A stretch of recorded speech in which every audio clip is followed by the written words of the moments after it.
Our first objective for lesson 14 is to be able to graph a quadratic function that is written in vertex form. Now, in the previous lesson, we talked about how to solve quadratic equations. We know that the graph of a quadratic is a parabola. We've seen an example of that back in lesson 9 with our basic square function. We typically write quadratics in the form ax squared plus bx plus c. We saw a lot of us getting into that form in the previous lesson so that we could solve the equation.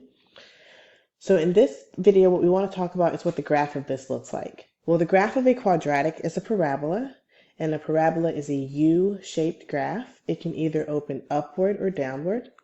The graph will open upwards if the value of a is positive. And remember that a is the coefficient to x squared. If that is a positive number, the graph will open upward. If that is a negative number, then the graph will open downward. If our a value is less than 0, then the graph will open down. And we've seen that because we know that that value of a that we see right here, if that's positive, then the graph did not reflect over the x-axis, thinking to what we know about transformations, and if that's negative, then the graph did reflect over the x-axis. So eventually what we will look at is how do we go from this standard form here to this new form, and this is something that we talked about in lesson 13 as well with solving equations. How do we go from this form to this form? So the first form is, I'm just going to call standard form. And then the second form that we have down there is our vertex form. And let's talk for a little bit about why that is called vertex form. I want to look at a quick example. Let's say I have a function f of x is equal to negative 2 x plus 3 squared minus 5. Okay, so I've already written this quadratic in vertex form. Let's briefly talk about the transformations that are happening in this graph.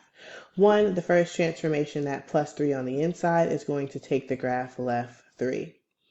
2, you could think of the 2 in the front or the negative as the second or third transformation. The 2 in the front is going to stretch the graph vertically, and then the negative is going to reflect the graph over the x-axis. And then the final transformation is the down 5 from the minus 5 on the outside. So let's think about what the graph of this would look like. Well, the original graph of the parent function, x squared, just looks like this. And the only point I'm interested in tracking right now is this point right here, 0, 0. More specifically, the point where the graph switches from decreasing to now the graph is increasing. So the first transformation takes that graph left 3. So now the vertex has shifted left 3 and is now sitting over at the point negative 3, 0. The second transformation is a vertical stretch. I'd be multiplying my y coordinates by 2. The graph is going to look a little bit thinner, but the vertex has not moved. It's still sitting over at negative 3, 0. The next transformation was a reflection across the x-axis. So this is a good time to point out that, well, 1, the vertex did not move. The graph is still splitting in half at the point negative 3, 0. But the reason that this reflects across the x-axis was because of this negative right here. So that just goes back to the point that when a is negative, the graph is going to open downward because it will be flipping over the x-axis. Finally, let's apply our last transformation of down 5. So my vertex has now shifted down 5 and it's now down here at the point negative 3, negative 5. So what we want to look at is from the original equation of this function, which I'll rewrite here a little bit larger so we can see, how can we from that equation determine where this vertex right here is going to be? Well, we can see the point negative 3, the x-coordinate of negative 3, which came from us going left 3. Remember that we have to change signs there. And then we can also see the point negative 5, which came from right here, us going down 5.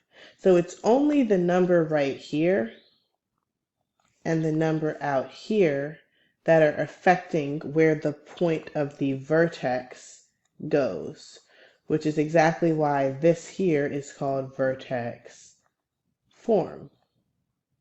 So let's look carefully at what we see in vertex form, keeping in mind that the orange number had to change signs, right? Because we know that +3 on the inside really takes the graph to the left 3.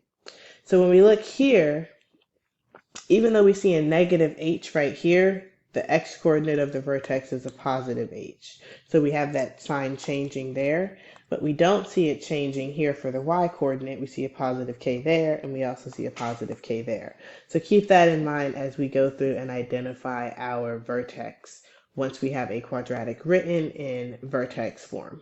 Thing I'll mention is the axis of symmetry. The axis of symmetry is the line, the vertical line for us that splits the parabola directly in half. So I'm going to draw in the axis of symmetry on both of these parabolas, and what you'll notice is the axis of symmetry always goes through the vertex, right? So the vertex is this point that's on the parabola that splits the parabola in half, where the graph switches from decreasing to increasing, or where the graph switches from increasing to decreasing. That's the point, the vertex. But the axis of symmetry is the vertical line that splits the parabola in half. And the axis of symmetry, the equation of it, we have already learned that the equation of vertical lines are of the form x equals some number. And in our case, for the axis of symmetry, that number is always whatever the x-coordinate of the vertex is. So that h is the same h that we see right here in vertex form, because we know that that h, remember in this case h is -3, because you have to change the sign. We know that that h is the x-coordinate of the vertex. So for example, here, the axis of symmetry would be this blue line right here. And the equation of that blue line is the line x is equal to -3. That is the equation for our axis of symmetry in this example. And our vertex is the point -3, -5.